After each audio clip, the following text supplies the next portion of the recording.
Hello, everybody. Welcome to another episode of Christ with Coffee on Ice. I am your host, ALLYYOST.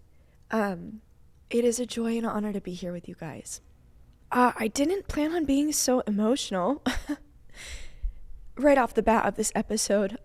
It's so sweet, actually. I was a little embarrassed about it at first. I was like, God, I don't want to go into this episode being as emo as I feel right now.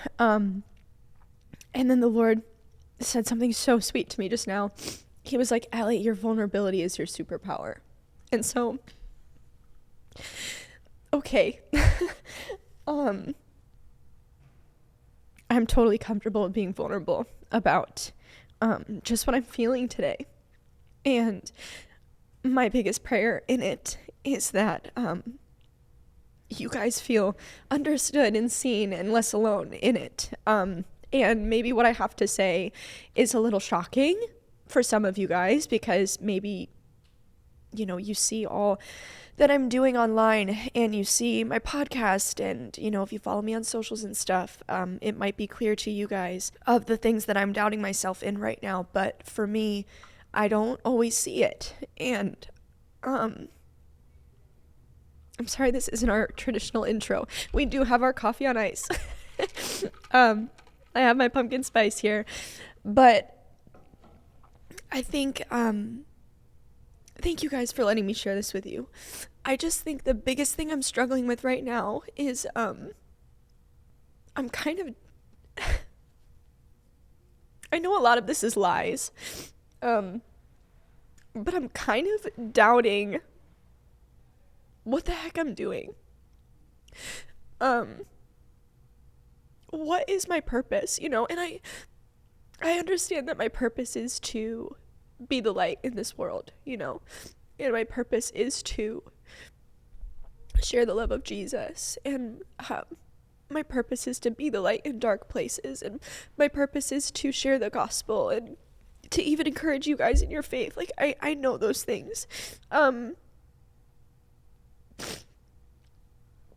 it's just like when I sit and I'm like, who is Allie? Like, who has she been made to be? What are my dreams? Like, there's some hesitation that I have when I ask myself those questions.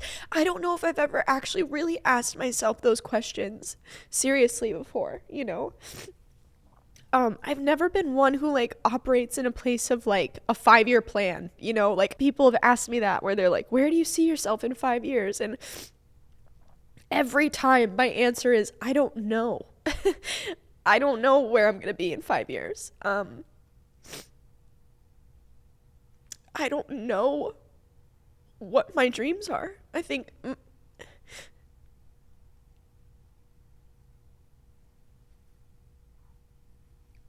my dream would be for this generation to know Jesus.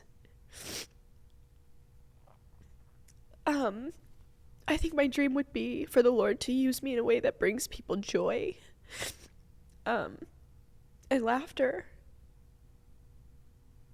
But yeah, I don't know. I'm just really struggling today. I feel such a lack of vision. And I know that could sound so silly because the Lord has done insane things with my life. I mean, just in these last couple of years, my crying voice is so, I'm so sorry. The Lord has done just insane things with my life in the last couple of years. Things that I could have never done on my own. Things that I would have never expected. And so I recognize that, clearly there is a purpose for my life. And clearly the Lord has a plan for my life. Just the favor is beyond me. Is there any tissue on my face? Yeah, anyway, so it's not that that's a question in my mind at all. I know that the Lord has a plan for my life and that he wants to use me in a great way, and I want to be used in great ways. I don't know. I just fear that I don't know how to dream bigger with God. I think sometimes I limit myself and I hide behind the statement of well, I'm just taking it day by day with God, which is very true, and I think that that is a way that we should live with God. But I don't know if I've ever actually sat down with God and like really dreamt with him and was like, God, this is what I'd like to see us do together in my life, you know?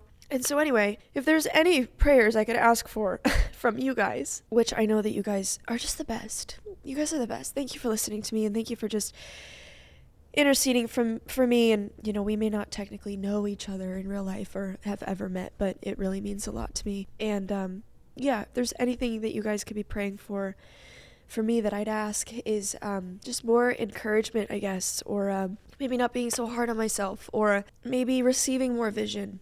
But yeah, that's just the honest truth of what I'm feeling. And I pray that that kind of breaks down any third wall of like, I don't know, any way that you guys could be seeing people like me on the internet, where it's so clear that they know exactly what they're doing with their life, but it's just not always the truth. I think, you know, I am just as much of a daughter and a child of God as you are, and we all have our doubts. And yeah, so anyway, today's episode.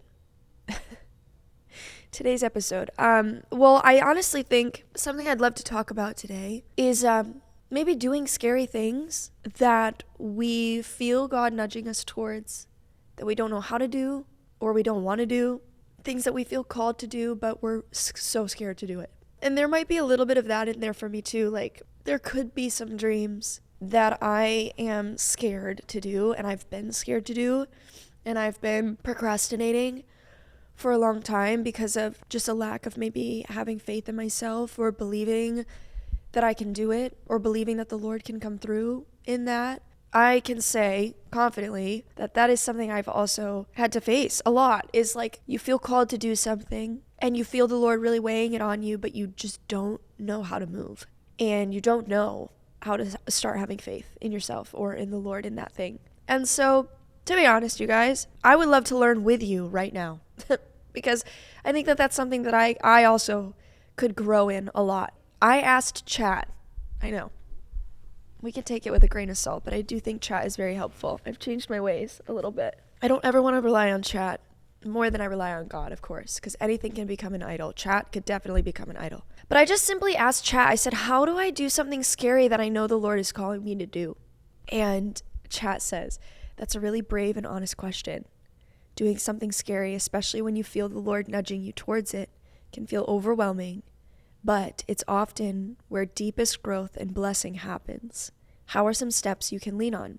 Or here are some steps you can lean on, is what chat says. So, number 1, start in prayer.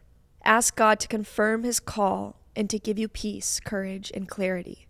Sometimes fear makes his voice feel quieter, but his spirit brings assurance.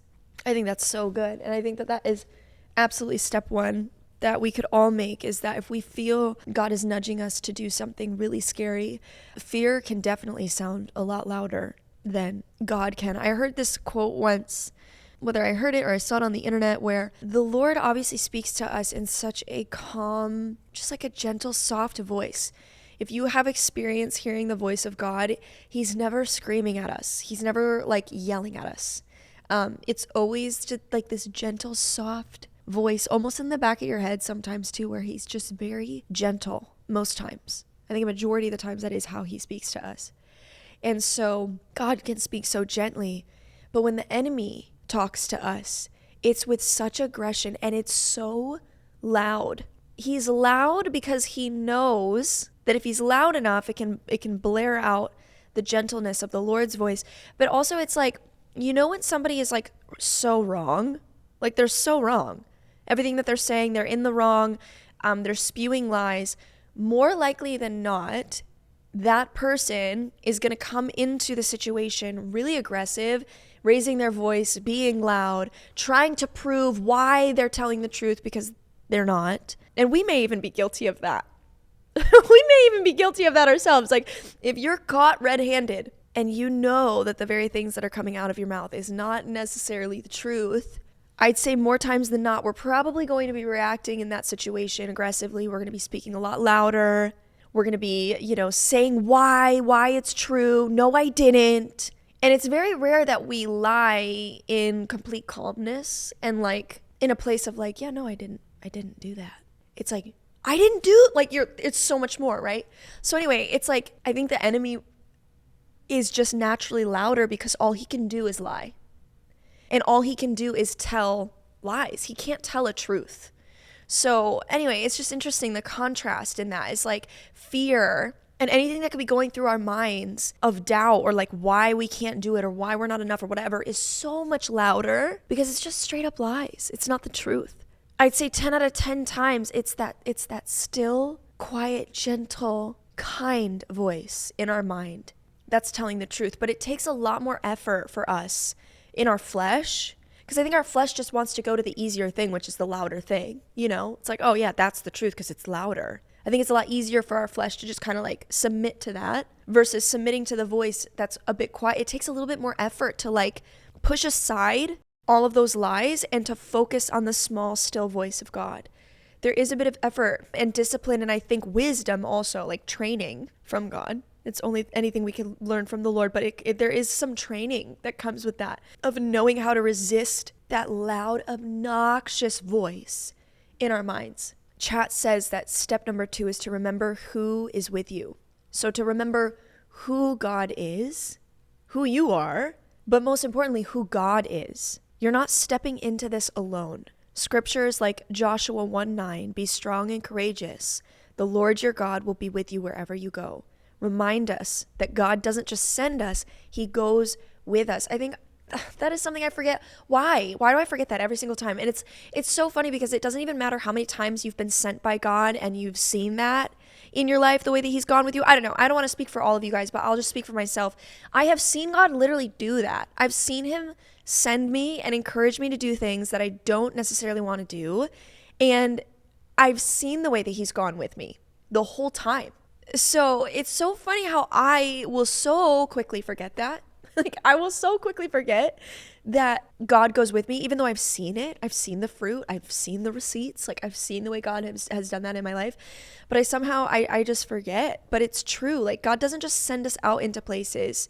And I think when we feel God nudging us to do those scary things, it can feel like he's nudging us. And then he's like, okay, good luck. And like, that's literally not who he is. He's never, ever done that. Sometimes it may feel like we're alone. But again, it goes back to what we've always said on this podcast, where like feelings are good and all, but we shouldn't trust them. And so just because you feel like you're alone doesn't mean that it's the truth.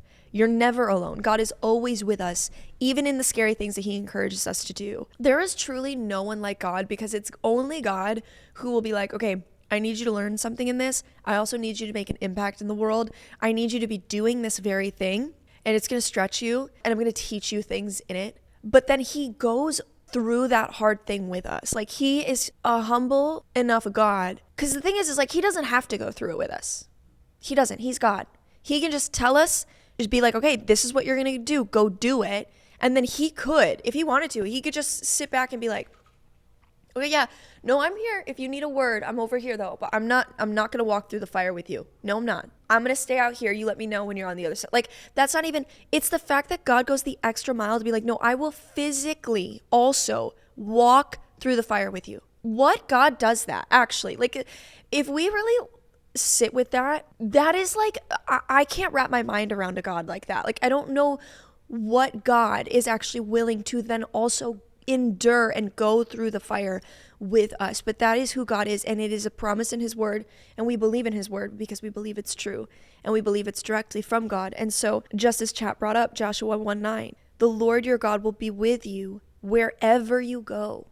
He will always be with us, no matter the circumstances, no matter how hard it is, like no matter what. He's going with you to the grocery store, and he's going with you to the hardest thing that you've ever had to walk through in your life. Like, it doesn't matter if it's the most mundane thing or the hardest season of your life or the hardest thing that you've had to face, some of the biggest fears you've had to face, right? The time where you've had to be the most courageous in your life, he's with you in that. Chat says step number 3 is to break it down. If the thing feels huge, divide it into smaller steps. Take the first faithful step instead of worrying about the entire journey at once. I need to write that on my mirror. Actually, that is something that I need on my mirror. I need to remind myself of that every day at the beginning of my day, because I don't know if anyone relates to that. If I feel God is nudging me to do something really scary and big, it's so much easier for me to like see how massive it is and like how far it goes, that I freeze. I literally freeze. Yeah, I freeze. I freak out, and I'm like, I actually am just going to stay right here. Fight or flight. Well, I don't know if I fight or flight. I just freeze. I don't do anything. I don't move. When I'm overwhelmed, when I'm overstimulated, when a situation or something that God's calling me to do feels way, way, way, way too massive, I just go, and I freeze.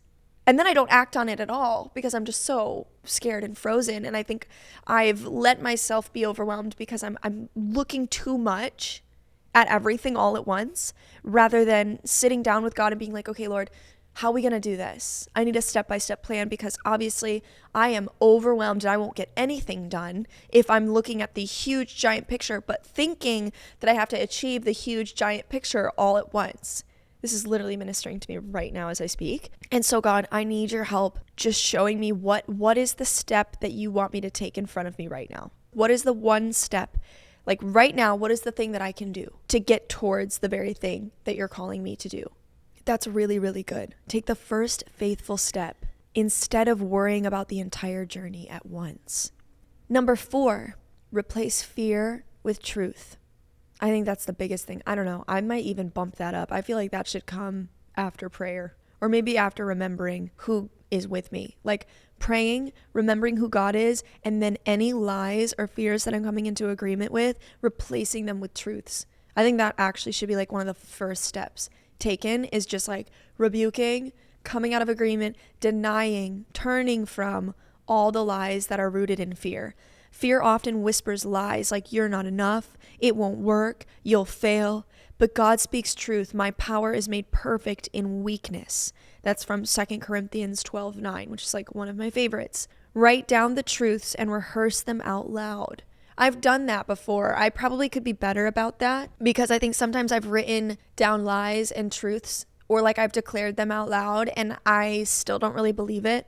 And I think that there's something really important in continuing to say it out loud until you genuinely believe it. Like until your spirit also is like, I come into agreement with that, because there are things that we can say. We can be like, yeah, I mean, I know I'm believing a lie that I'm not good enough. And the truth is God's strength is perfect in my weakness. But like, you could say that once or twice and still not completely believe what you're saying, And so I feel like I could probably be better at doing that, 1, more often, and 2, saying it until I genuinely believe it. Like saying it over and over again until I have hit a place of revelation from the Spirit and I'm like, oh, wait a minute. No, these aren't just empty words anymore. Like this is actually like rooting deep into my spirit right now. You know what I mean? I think we will call it too soon before we really let the Spirit like get us to a place of fresh revelation, even if it's in the same thing that we just need that reminder again, because you're facing another scary thing again, giving ourselves that time to like really believe it, Number 5, chat says to seek support. Share what God is calling you to do with a trusted friend, mentor, or spiritual leader who can encourage and pray with you. I think that's so important. And this is actually something that I think I've shared this on the podcast before. I think I may have shared something like this at the end of 2024, where I was sharing like things that I felt the Lord had taught me in the year of 2024 as I reflected on my life and all. Oh, we have our Christ, by the way, guys. I'm sorry. My intro was just not our typical intro. I forgot to tell you that we do have our Word of God and we do have our coffee. I love you guys. Ugh. It's just one of those days. Anyway, I think I had shared that one of the things that God had been really revealing to me is that I had a fear of like asking for help, or feeling like a burden asking for help. Simple things like asking for prayer, or simple things like just letting people in on what I'm feeling and going through. Or again, even just as what we're talking about today, like if you feel like God is calling you to do something, you're not in it alone. Not only do you have God by your side, but you have a body. Like, you have the body of Christ, you have the church, you have friends, you have family, you have mentors, you have people at church that you could be sharing this with, whether they're strangers or not. That's the thing, is like, if you're sitting here and you're like, Allie, I don't have close friends in the church, that's okay. Literally find anyone in the church. Like, if there is somebody on staff at church, if there is a prayer team at church, where, you know, my church has that, where they have a prayer team where at the end of service, if anyone needs prayer, you go up to the team and everyone starts individually praying for you. Go up to the pastor and share it with them and be like, hey, I know you don't know me. I've been going to your church for a little bit now. I don't know who else to talk to about this, but I really need prayer in this area. Like, you're not a burden. You're not a burden. So yeah, whether that's somebody close to you, whether that is an older couple at church who has a family, and, you know, whatever that looks like, pray to God and ask, and he'll highlight somebody to you. Or it could be someone near to you. Bring it to somebody who knows Jesus and could be interceding and praying for you, and also who could encourage you and help you in that and be an additional support. So like, yes, there's the support of God. Of course, he's more than enough, but he's given us the gift of each other. And so I just think that the minute we break through any kind of hesitation of like, well, you know, like, I got this and I can do this with God alone. Like, I don't need to bring this to anybody. You know, I don't want to be a burden. I don't want people to feel like I'm super needy, and whatever could be going through your brain. All of those things are lies. Again, if it's the loudest voice in your head, it's most likely not from the Lord, because like we said, he has a very still, gentle, sweet voice, and it's not of condemnation or shame or feeling like you're too much or that you're a burden. So those aren't words from the Lord for sure. Those are lies. But yeah, I think that just remembering that we have the support of each other as well. Like, just like I know that you guys are giving me support in the comment section as I speak about what I shared with you at the beginning of this episode. We don't technically know each other on a personal level, but like, we're the body, and that's what we're called to do, is to pray for each other, intercede for each other, support each other, love each other. And so you have support. You do. Even if you don't feel like you have close friends in the church yet, I believe you will. If that's a place that you're in right now, that you're kind of navigating with the Lord, you will. But it doesn't mean that you don't have any support at all. The body is the body, and we are family, whether we know each other personally or not. I had a really sweet encounter with a woman in the church bathroom, actually, yesterday, because I'm filming today on a Monday. Yesterday was Sunday. I went to church, and there was this older woman. She had to have been like in her 50s, or mid 50s, early 60s, maybe, like my mom's age, to be honest. She was giving very mommy. And she was washing her hands next to me, and she's like, is that Allie Yost? And to be honest, I'm going to be so for real, that doesn't typically happen to me. It's usually sweet young girls that are like in college, or, you know, like a lot of you guys are around my age or even younger. And so for somebody like her to know who I am, and sometimes I'm just kind of like, what in the world would older people, I mean, it's probably a false humility. It's something I need to actually, because we can all learn from each other no matter the age. But I'm just like, how in the world could somebody older than me? But, you know, anyway, it was an insane compliment to me that a woman like her knew who I was. And she comes up to me, and she's just encouraging me in everything that I'm doing online and in my ministry, and, you know, the podcast and stuff. And then she asked me if there was anything she could be praying for me. And I was like, oh my gosh, yes, actually. And so I shared with her what I'd love to receive prayer on, and she prayed for me. And even in that, it's like total stranger, you know, and technically I'm still a stranger to her too. I mean, I know she knows more about me than but it's like strangers, okay? Like, but this is what the body does. This is what we do for each other. And so, yeah, just to encourage you guys in that you do have support, even if it's in the comment section here. Hello? Like, if you guys have anything that you need prayer and support in, comment it in the comment section right now if you're watching on YouTube. And I would really encourage everybody else in the comment section, like, return the favor too. Like, if you're asking for prayer and then you see other people who are praying, or some people need advice or encouragement in something that they're facing with the Lord, and you have history with God in that, share it with them. I actually think this would be a great opportunity for us to practice that, even virtually. Like, it doesn't have to just be in person. There's so much support that we can get. Thank you, Lord, for technology in that way, where we actually can support each other so much quicker because of the internet. It's beautiful that way. So I would love to see that in the comment section. I would be such a proud girly. I'd be so proud of you guys if I got to see that in the comment section. But yeah, letting others into those things, letting them encourage you, support you in that, and also pray for you. I love that. Seeking support. Number 6 that chat said is act in faith, not feelings. I love that. Like one day I'm going to put something about not trusting our feelings. Like feelings are a good indicator, but we're not going to trust them. We're going to act in faith and not in feelings. Something about feelings. I want to like do something with that, with merch maybe, because we just talk about it so much on this pod. Okay, courage doesn't mean the fear just disappears. It means you choose obedience in spite of the fear. Often the peace comes after you move, not before. Gosh, that's so real. This is going to feel like such a silly example, but something that just came to my mind is I did an ice plunge for the first time, like an ice bath, whatever. What are they even called? Okay, so see, this is how inexperienced I am with ice baths, polar plunges. I don't freaking know. But I did one for the first time, and when I tell you that the fear I had about getting into this ice bath, I had so much fear. I had so much hesitation. I was so scared. I was scared. What was I even scared of? I think I was scared of like getting dizzy. Like I was scared of my body going into such shock that I would like see stars and like borderline kind of like pass out. Like I don't like that feeling of feeling kind of lightheaded and like whoo, like a rush of like whatever. And so I kind of expected that to happen. It didn't happen. But I'm using this example because I was so like truly so scared. Truly so scared to do it. But I know this is silly. I don't care. It did take courage, okay? Because I didn't want to do it. I was like, I'm going to do this. I'm like literally talking to Jesus about getting into this freaking ice bath. I'm like, I'm going to do this because I feel you, God, telling me that I'm going to live and I'm going to be okay and I'm not going to pass out. And also, worst case scenario, if I pass out, what happens? I wake up. If I pass out, then what? Like nothing bad can actually even happen. Even if I did see stars for a second and I got a little whoo and then I came back, okay, you're still good, my girl. So anyway, I felt Jesus saying all those things to me where he's like, I got you. Also, like, Al, no offense, but you got to remember that your life is in the palm of my hands. And I'm like, right. Okay. So I get into this ice bath. Fear of death via ice bath is crazy, but okay, Allie. Yeah, none of those things happened.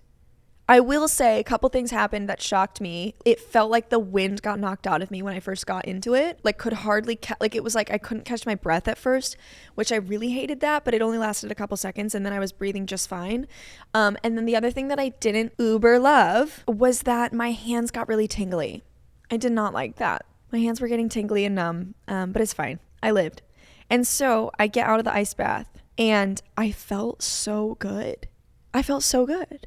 I was so proud of myself. I was like, wait a minute, I lived and I felt good. The peace that came after it. I was like, wait, that was actually really fun. So anyway, I don't know why that was the thing that came to my mind, but choosing obedience in spite of the fear, often the peace comes after you move, not before. I was not filled with peace before I went into that ice bath. I was not. Even a little bit during. Actually, mostly during. It wasn't very peaceful. But after, I was like, wait a minute. I just did a really good thing for my body. My body feels great, actually. I feel so energized. Like I was like immediately feeling the benefits of it. And I conquered something with the Lord, thank you, Jesus, that I honestly wasn't sure I could do in the beginning before I got in it. Yeah, the peace definitely isn't before, but it typically comes after. And so it takes that leap of faith and courage for us to just do the thing in spite of feeling fear. Fear doesn't always just go away, but doing it in spite of being afraid, which I think is actually the definition of courage. What makes a person courageous and not just like bold and like whatever. Having courage is doing something in spite of being afraid. Like doing the very thing while doing it afraid. Because I don't know how much courage it takes to do something if you're not scared. There is no courage in that. Courage can only exist if you're doing something that you're literally petrified to do. So if there's something God's calling you to do and you're like so scared to do it, choosing obedience instead of submitting to fear. We feel the fear is there, that's okay. But recognizing that God has not given us a spirit of fear, that's not from God. So it's like, okay, I'm afraid, but I know it's not the truth. Fear is not the truth. So I'm going to act in obedience despite the fact that I feel filled with fear right now because I know the truth of what God is telling me, which is his power is made perfect in my weakness. and that he is the one that has me and my life and the destiny of my life, the call of my life. It is in his hands. I literally need to listen to this podcast for myself after I'm done recording this. Like, I literally need to go for a walk and hear myself speak right now. This is for me too, like truly for me. I'm in that boat with you guys if you're relating to this, but believing and knowing that your life is literally in the palm of God's hands and he has ordained every footstep, and not being afraid to dream big with him. I think maybe there's a hesitation that some of us could feel to dream big with God. I relate to this too. I feel like maybe that's even a part of why I feel like I lack vision, or like, because I'm like not letting myself dream really, really big. Like, I don't know if I let myself do that a lot.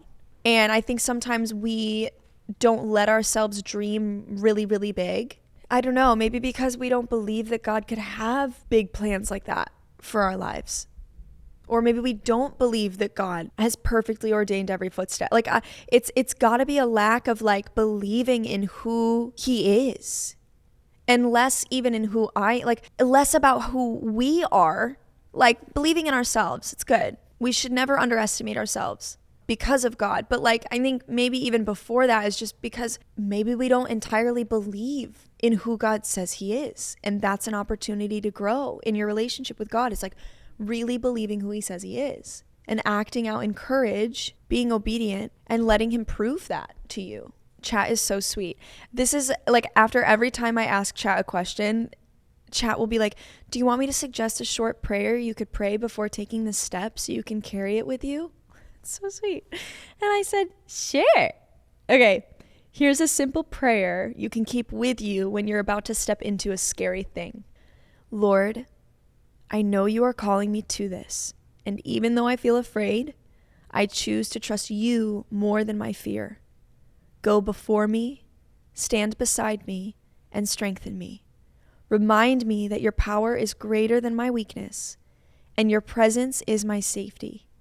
Help me to take this step in faith, knowing you will never leave me or forsake me. In Jesus' name, amen. Oh, that's beautiful. I declare that over all of us, actually. I love Joshua 1:9. That is such a good verse for us to remember in these moments. Be strong and courageous. Do not be afraid. Do not be discouraged, for the Lord your God will be with you wherever you go. Psalm 56:3. When I am afraid, I put my trust in you.